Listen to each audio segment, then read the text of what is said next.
Alright guys, I wanted to make this video because a lot of people just don't understand and don't know exactly how the banks are taking advantage of everyday people.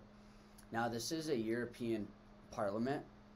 This is all the banking union kind of coming together at Congress or in front of Parliament in Europe. But just keep in mind that the exact same way that banks work in the United States is the same way that they work in Europe as well. Now I'm going to be reacting to this video, and I'm going to be breaking it down and really kind of elaborating on some of the points that are being made in this video. So here we go. For the EFT, Mr. Bloom has 2 minutes. Commissioner, Mr. President, I rise again, I'm afraid, to make the same old hoary speech that I've been making here for several years, and that is, it is my opinion that you do not really understand the concept of banking. All the banks are broke. Bank Santander, Deutsche Bank, Royal Bank of Scotland, they're all broke. And why are they broke? It isn't an act of God. It isn't some sort of tsunami.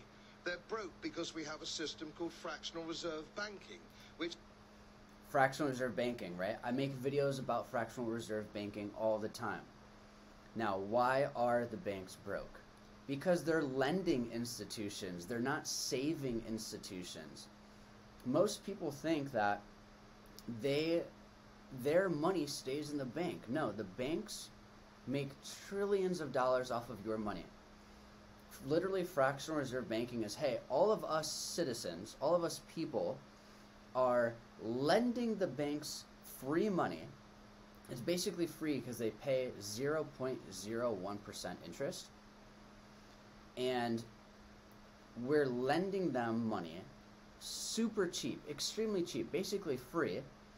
And then they're re-lending the money out and making trillions of dollars on it. That's why the banks are broke. They have no liquid cash.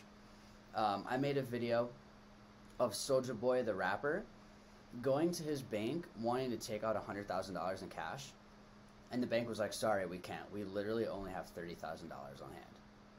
Right? Now people think, oh, the banks don't keep a lot of cash because what if the bank gets robbed? No.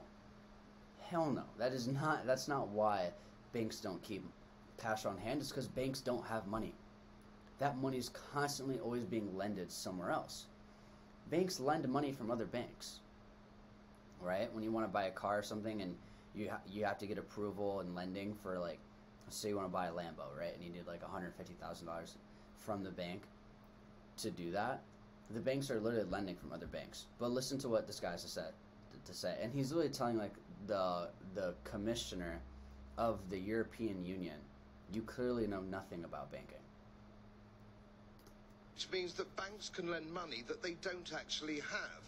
It's a criminal scandal, and it's been going on for too long. To add to that problem, you have moral hazard, a very significant moral hazard from the political sphere. And most of the problem starts in politics and central banks, which are part of the same political system. Oh, this guy's flustered as hell. Counterfeit. But yeah, central banks, counterfeit money. Central banks and, like, the Federal Reserve, they're not federal at all. They're private banks. They're literally private banks. Now, there's a really big, like, rabbit hole that kind of goes into this about the Titanic sinking in 1912.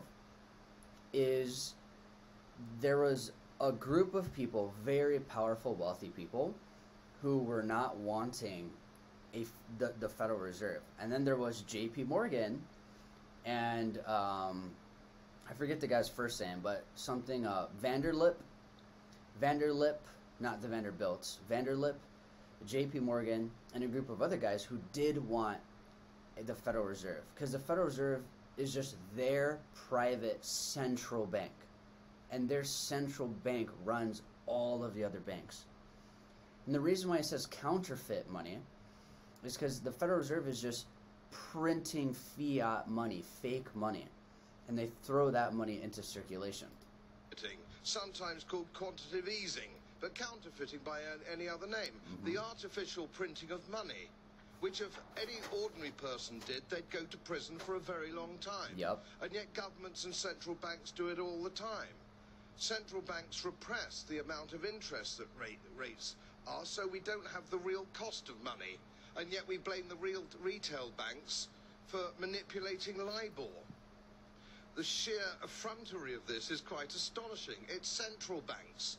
It's central banks that manipulate interest rates, Commissioner. And plus, underneath all this, we... Also, Thomas Jefferson wanted to put something into the Constitution and was very publicly against a central bank. He literally wanted to write something, and I think he did. He did put something in that would allow there to never be a central bank in the U.S. government, and then one of our presidents just got rid of it. And then, a few more years go by. 1913 comes around, and then what do you know? They instill the central bank. Now the U.S. dollar has lost 99% of its value. We talk loosely, in a rather cavalier fashion, do we not, about deposit guarantees. So when banks go broke through their own incompetence and chicanery, the taxpayer picks up the tab. It's theft from the taxpayer. Literally. So, bank runs, right? Why do bank runs happen? Because people want their money, and the banks don't have it.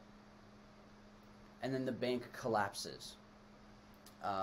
Or they are, even with how regulated banks are. Banks make irresponsible investments. They over leverage. They over invest, and they don't keep enough cash on hand. And then people want their money, and they don't have any money. And then the bank collapses, and then everyone loses their money.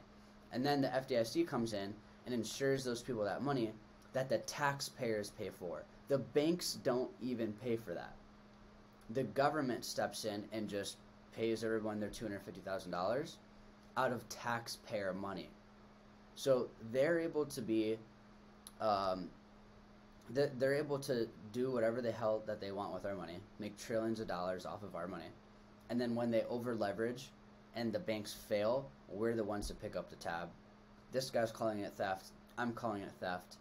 And it's exactly that. It is theft. And until we start sending bankers, and I include central bankers and politicians, to prison for this outrage, it will continue. Get out. And they're all pissed. They're all pissed because they're making money lobbying for this to continue to happen, which is exactly why I teach people to become their own bank using cash value life insurance. Right? The same people who created the central banks, the same billionaires and wealthiest families on the planet that created these central banks and the Federal Reserve are the same ones who are putting all of their money into cash value life insurance, into IULs, so that they can become their own bank, and then you take back control of your money. Because the second that we put our money into the bank, you do realize what happens, right? When you open up a bank account and you're signing all these documents, you are quite literally signing and saying, any money that I deposit into the bank is no longer my money. It's the bank's money. I'm literally giving up control of my money. It's no longer mine. Yeah, my bank account has my name on it and all these things. But when it's convenient for the banks, they don't ever have to give you your money back. Which is why you also hear people who are saying things that's like against the grain, and their bank accounts get frozen, or the bank accounts magically disappear. Oh, we don't have any record that you ever even had a bank account here. Things like this happen a lot more than you think, right? Especially someone who's in this industry and who monitors this stuff all the time. This happens a lot. Just like how they can de-platform you on social media, they can de-platform you in terms of your money too. Another thing too is when you take back control of your money, you are now becoming your own bank in the sense of where you're doing what the banks are doing with your money. Right? The banks take your money and then they go invest that money and then they earn a return on it. They're just arbitraging money. Banks literally flip money. Just like people flip baseball cards or flip houses or flip sneakers. Banks are in the business of just flipping money. Now, when you get an IUL, that's essentially what you're doing, is you're becoming your own bank. You have your money sit inside the IUL earning a high yield of interest, tax-free with zero market risk. And then the insurance company gives you the equivalent amount of money in which you have with them. They give you the equivalent amount in the form of a line of credit. Then you can go spend the life insurance carrier's money and go put that into income-producing assets the same way that the banks spend our money and put it into U.S. Treasuries, put it into bonds, put it into real estate, put it into, large general portfolios, and all these types of things. To learn more about how you can become your own bank, you will find a link in the description. You can either join our community, our school community, where I have a ton of trainings and courses in there where you can continue to educate yourself on this. You can go ahead and just continue to keep watching YouTube videos on this channel, so make sure to subscribe. Or if you're someone who's already been doing research on the IUL, which is probably why you're watching this video, or you've done research on becoming your own bank or infinite banking, and you want to learn more and talk to myself or either somebody on my team, you can use the link below this video in the description to book a quick 15-minute discovery phone call with us to ask us questions. Then we can kind of take a look at your scenario, your situation, and see if the IUL even makes sense for you, your financial goals, and what you're trying to accomplish. So I'll see you guys then.